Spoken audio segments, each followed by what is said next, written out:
Hi everyone, my name is Megha Mehta and I teach people how to find their inner wise voice and connect with it so that they can live the life that they really truly dream of.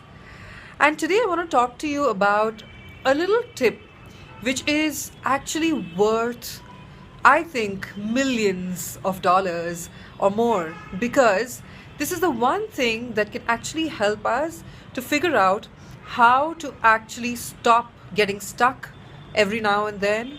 It's about how to actually make sure that all of you is on board, all of you is motivated, inspired, because a lot of times you may have noticed that you get this little inspiration and then somehow you get stopped in your tracks because something within you feels like it doesn't want to get on board, or it's not ready. And this little tip can help you to make sure that you don't get stuck because of that you're able to follow your inspiration, and when you do that you can truly be a winner. So really listen carefully.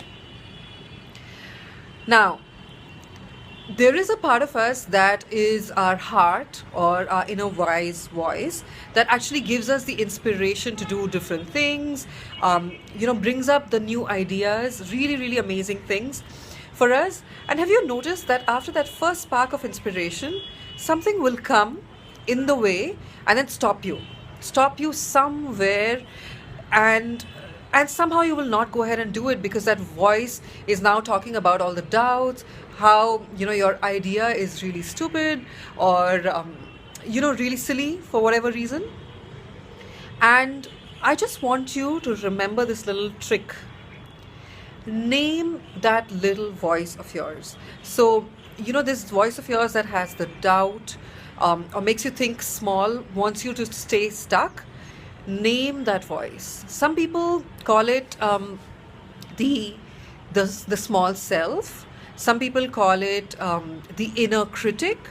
One of my favorite teachers, I think her name is Amy Allers, she actually calls this voice the inner mean girl. It doesn't matter what you call it, but name it in some way so that you can actually remember to talk to that voice every single time. Now, by naming this, by labeling this, you're going to be able to identify that this is actually coming in the way.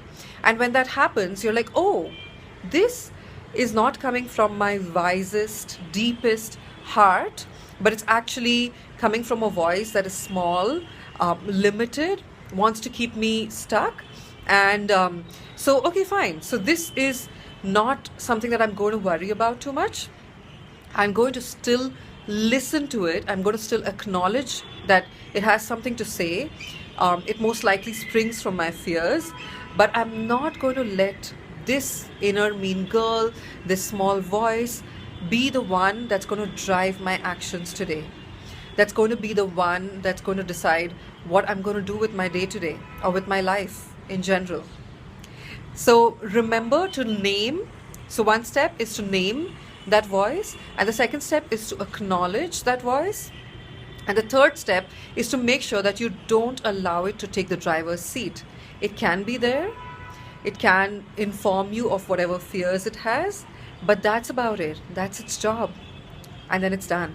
All right, so I hope this is something that you are going to go and apply. I guarantee you this is going to change the way you do things. It's going to allow you to be more creative and follow your inspiration much better, and it's definitely going to allow you to connect better with your inner wise voice.